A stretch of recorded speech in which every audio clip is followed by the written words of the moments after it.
మీ business ఏదైనా మీ ఊర్లో promotion చేయాలంటే అది సుమన్ టీవీతోనే సాధ్యం. ఇప్పుడే సంప్రదించండి. మున్సిపల్ సాధారణ సమావేశానికి మా కాంగ్రెస్లో ఉన్న వాళ్ళే ఒక్కొక్కరు ఒక్కొక్క అభిప్రాయం చెప్పడం జరిగింది.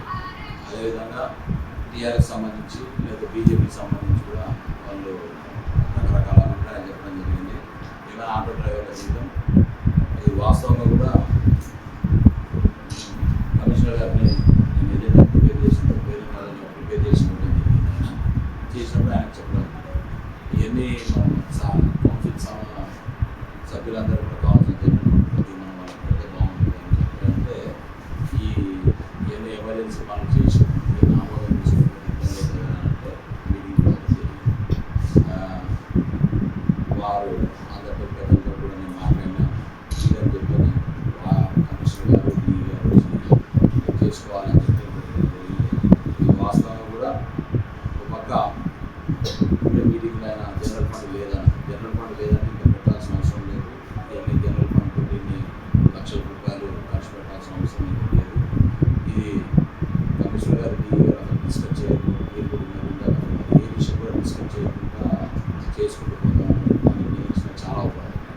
ఎందుకంటే ఒకటే పార్టీలో ఉన్నాం, వేరే వాళ్ళతో మాకు అవసరం లేదు, ప్రజలకు ఎటువంటి నష్టం జరుగుతుందని మా వంతుగా మేము అంత ఇబ్బంది అనిపిస్తుంది. కానీ ఎక్కడ కూడా అది ఎక్స్ప్రెస్ చేయకుండా ఏం చేయకుండా కాంప్లో ఎందుకంటే ఎవరో ఒకళ్ళ ద్వారా నడుస్తూనే ఈ సజావుగా నడుస్తుంది.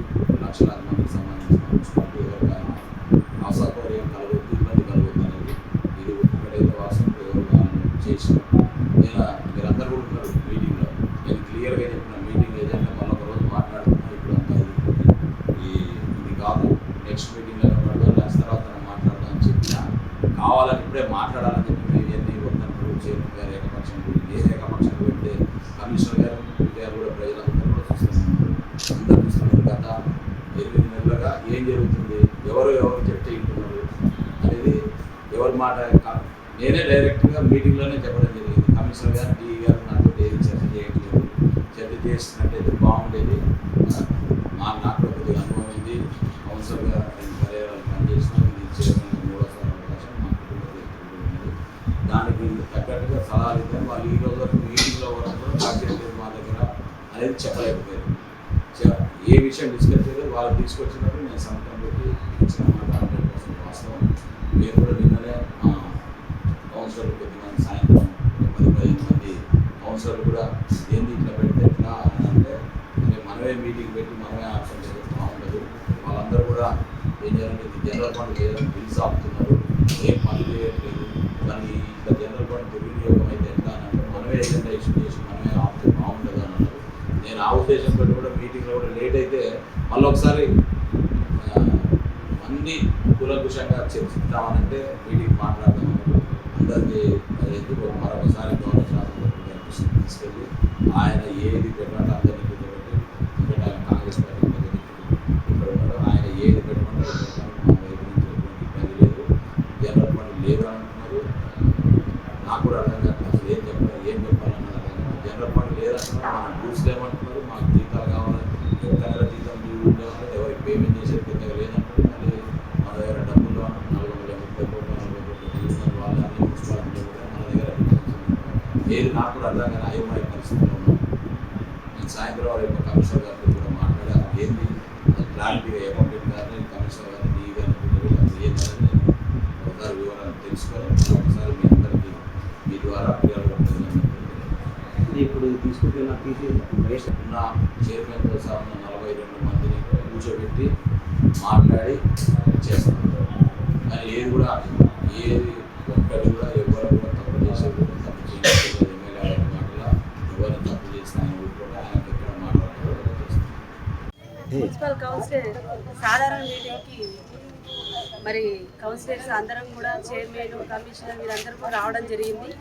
మరి బడ్జెట్ చూసినట్లయితే ఇందులో వార్డు డెవలప్మెంట్ కోసం అంటూ ఏ బడ్జెట్ కూడా దీంట్లో అంశం అనేది అసలు లేదు. ఏదైనా మున్సిపాలిటీకి సంబంధించి వీటికి మాత్రమే ఉన్నవి. అయితే చైర్మన్ పెట్టిండు అని అంటున్నారు, కానీ ఇది అనేది ఎమ్మెల్యే దగ్గరికి పోకుండా ఉన్నదా? ఆయన సైన్ చేయండి మున్సిపల్ ఆఫీస్ దగ్గరికి, చైర్మన్ ఎమ్మెల్యే గారు సైన్ చేసిన తర్వాతనే చైర్మన్ గారు చూసి ఇక్కడ ఈ బిల్లులు అనేవి శాంక్షన్ చేయడం జరుగుతుంది. కాబట్టి ఈ ఎంతసేపటికి చైర్మన్ పెట్టింది, సరే చైర్మన్ ఏ పార్టీ అయినా కావచ్చు, కాకపోతే ఎమ్మెల్యే సైన్ లేనిది ఇదంతా జరిగిందా? నేను ఒకటి చెప్తున్నాను, గత 2 సాధారణ సమావేశాలకి ఇప్పుడు ఇది 3వది, కానీ ఎమ్మెల్యే గారు మాత్రం అటెండ్ అవ్వట్లేదు. అంటే ఆయన దృష్టిలో ఏంది, అసలు ప్రజల యొక్క సమస్యలు అసలు పట్టింపు లేదా? నిమ్మక నీరెత్తినట్టుగా అట్లనే ఉంటాడా?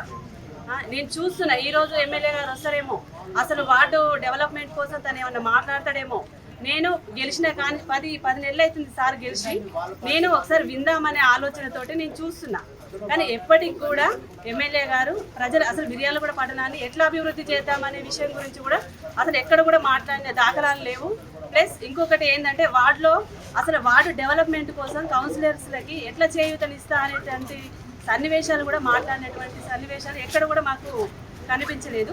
ఈరోజు మేము కూడా వాకౌట్ చేస్తున్నాం, ఎందుకంటే ఈరోజు ఇందులో వార్డు డెవలప్మెంట్ కోసం బడ్జెట్ అనేది అసలు లేనే లేదు.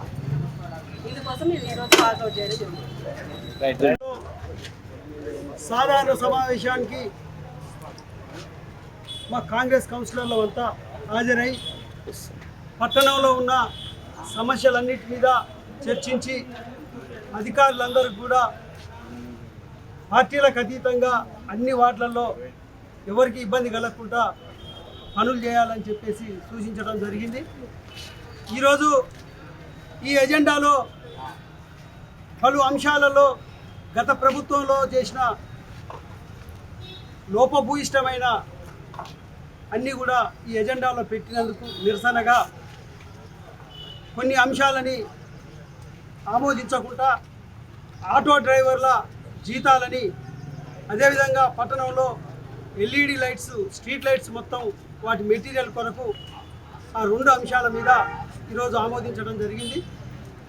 మిగతా అంశాలన్నీ కూడా ఒక వ్యక్తులకు లాభపరిచే విధంగా లోపభూయిష్టంగా ఉందని చెప్పేసి ఈరోజు వాటిని తిరస్కరించడం జరిగింది. దానికి మా కాంగ్రెస్ కౌన్సిలర్లందరూ కూడా ఈరోజు ఈ 2 అంశాల మీద ఆమోదం తెలిపి ఈ కౌన్సిల్ మీటింగ్ని బాయ్కాట్ చేయడం జరిగింది. ఇక ముందు పట్టణంలో ఉన్న సమస్యలన్నిటి కూడా మా ఎమ్మెల్యే గారు అన్నిటి మీద చొరవ తీసుకొని మిగతా సమస్యలన్నిటి కూడా ఒక్కొక్కటి మొత్తం తీర్చుకుంటూ వస్తారు.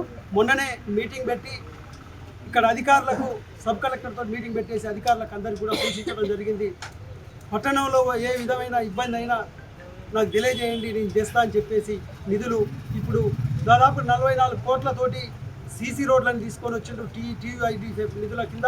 అదేవిధంగా 27 కోట్లతోటి డ్రైను తీసుకొని వచ్చిండు మా ఎమ్మెల్యే గారు.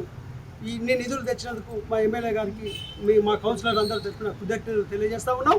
అదేవిధంగా ఇంకా పట్టణంలో ఎవరికి ఇబ్బంది లేకుండా ఇంకా మరిన్ని నిధులు తేవాలని చెప్పేసి ప్రతి వార్డులో కూడా ఇంకా అభివృద్ధి పనులు ఇంకా జరగాలని చెప్పేసి ఎమ్మెల్యే గారిని మేము అందరం కోరడం జరిగింది. దానికి పార్టీలకు అతీతంగా అన్ని వార్డులను కూడా నేను అభివృద్ధి చేస్తా అని చెప్పేసి ఎమ్మెల్యే గారు మాకు చెప్పడం జరిగింది. ఇక్కడికి ఇచ్చేసిన మా కౌన్సిలర్లు అందరూ కూడా పేరున నమస్కారాలు తెలియజేసుకుంటూ ముగిస్తాం.